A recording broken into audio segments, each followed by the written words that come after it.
Nouveau rendez-vous de l'information en ce week-end. Bienvenue à toutes et à tous, merci de votre fidélité. Ensemble, on revient sur tout ce qui s'est passé cette semaine près de chez vous. Et on commence avec un mot d'emploi. Si vous êtes à la recherche d'une alternance pour la rentrée, déjà ça approche, et bien sachez qu'Enedis embauche 60 de ses contrats pour la rentrée scolaire sur le Nord et le Pas-de-Calais.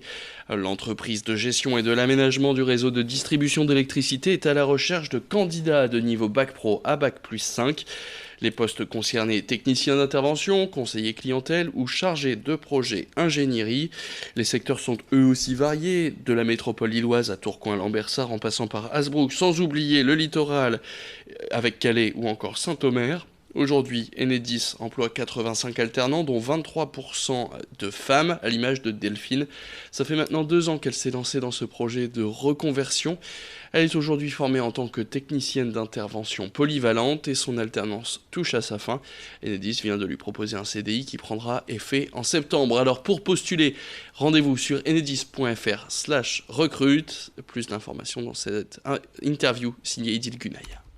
Ce sont des interventions sur des réseaux haute tension que l'on appelle catégorie A, donc je vais préciser ce que ça veut dire. Donc juste en précisant donc les niveaux de tension, c'est 10 000 volts, 15 000 volts et 20 000 volts. Donc vous voyez, c'est des niveaux de tension particulièrement élevés en faisant référence donc à la tension dite basse tension qui est de 230 volts, comme on peut l'avoir tout à chacun chez soi. Eh bien, ces personnels donc interviennent sous tension, sans couper donc la tension donc sur les réseaux, pour éviter donc qu'il y ait donc des impacts chez nos clients et que nos clients soient coupés. Donc cette alternance nous permet de pouvoir disposer des compétences spécifiques que l'on forme chez nous pour pouvoir les recruter par la suite et avoir donc ce métier de niche qui se poursuit donc au sein de l'entreprise. À Lille, près du CHR, il existe depuis de longues années maintenant la maison familiale hospitalière qui a pour but d'accueillir les familles de patients hospitalisés dans la métropole afin d'éviter l'éloignement avec son enfant ou son conjoint malade. Créée il y a 50 ans, elle est située près du métro Oscar-Lambret et propose donc un hébergement en demi-pension. Mais cette maison peut aussi accueillir des patients en soins ambulatoires qui résident loin de l'hôpital.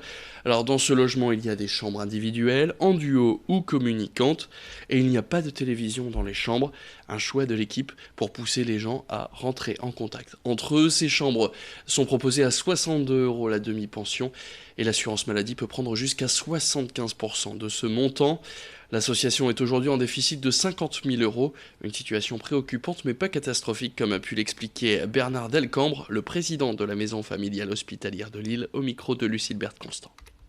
Lille a été la première créée il y a 50 ans, mais bien évidemment, et fort heureusement, il y en a dans pratiquement toutes les villes où il y a un gros centre hospitalier, notamment où il y a un CHU, et il y a au moins une quarantaine de maisons comparables à la nôtre. Tout est important, la proximité par rapport aux hôpitaux, le confort qu'on apporte et l'accompagnement solidaire en quelque sorte qu'on essaie de procurer. Une idée sortie dans la région maintenant, il est labellisé Grand Site de France pour la richesse et la beauté de ses paysages. C'est le site des Deux Caps et il vaut le détour chaque année. 2 millions de touristes viennent s'y promener.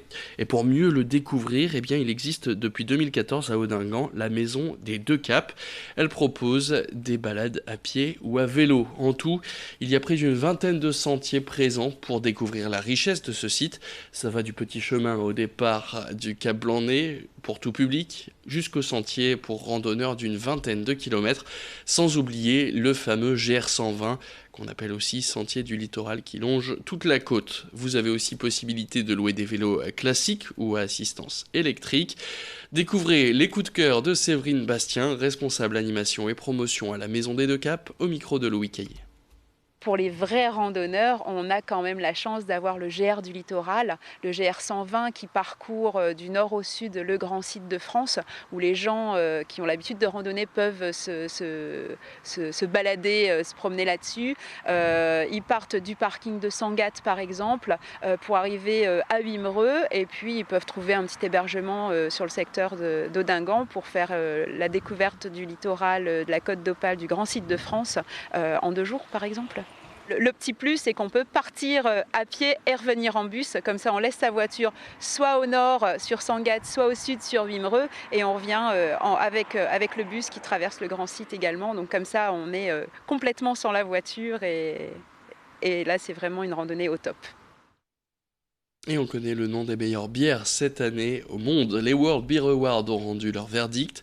Plusieurs brasseries de la région ont été récompensées à l'image de la brasserie Anno Stocqué ou de la Moulin d'Ascq.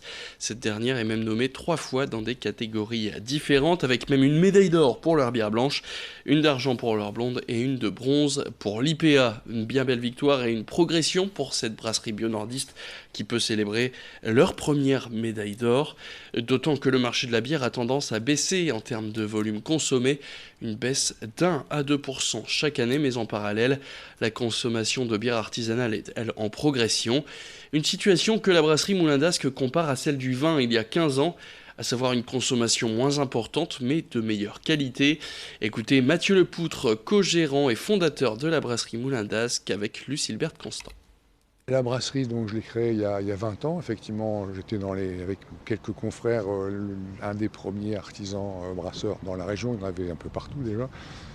Ça s'est accéléré en termes de production et de projet de brasserie dans les 5 dernières années, de manière assez exponentielle. Ça veut dire qu'il y a un vrai marché derrière dynamique, qu'il y a une vraie demande. Donc aujourd'hui, tous ceux qui se lancent trouvent, je pense, des consommateurs pour acheter leurs produits. On sait qu'aux États-Unis, la bière artisanale, ça représente 15% du marché global et que ça plafonne à 15%. En France, on a atteint 7-8%. C'est-à-dire que si on se cale sur le modèle américain, on a encore un peu une marge de progression de 7 à 15%, qui laisse penser qu'il y a encore de la place pour les futures brasseries qui vont se créer. Et l'abus d'alcool est dangereux pour la santé, à consommer avec modération. Du sport pour se quitter avec l'aérodrome de Bonduc qui a vu l'équipe de France de vol relatif s'entraîner avant la Coupe du Monde qui a lieu aux États-Unis en octobre, ainsi qu'avant les championnats du monde qui sont eux organisés en 2020 du côté de la Russie. Alors le vol relatif, eh bien, c'est la discipline la plus pratiquée dans le monde du parachutisme. Elle s'effectue en chute libre et consiste à effectuer le plus de figures planifiées en groupe. L'épreuve se joue en 50 secondes et une figure équivaut à 1 point, le but étant de cumuler le plus de points au final. L'équipe de France de vol relatif à 8, elle est mixte, puisque composée de 4 hommes et de 4 femmes, c'est une première, et leur challenge il est de taille, puisqu'ils vont affronter des équipes professionnelles redoutables, à l'image de celles des États-Unis. En attendant, ils poursuivent leur entraînement une dizaine de jours tous les mois, et plusieurs sauts par jour. Idil Gunay était sur place pour nous.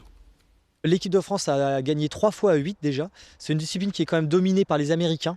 Ils s'appellent les Golden Knights, c'est l'armée américaine. Donc ce sont vraiment des gens qui sont professionnels, qui s'entraînent à temps plein. Et nous, on a gagné en 2006, en 2008 et en 2010. Voilà, on est sur le podium mondial. On a gagné on va dire que 3 fois. Mais là, notre objectif pour la Coupe du Monde, c'est un podium. Et notre objectif pour le championnat du monde, c'est d'être à la bagarre pour la première place. Après, une fois qu'on est à la bagarre, on gagne, on perd. C'est le sport de haut niveau. Mais être à la bagarre, c'est déjà le réel objectif.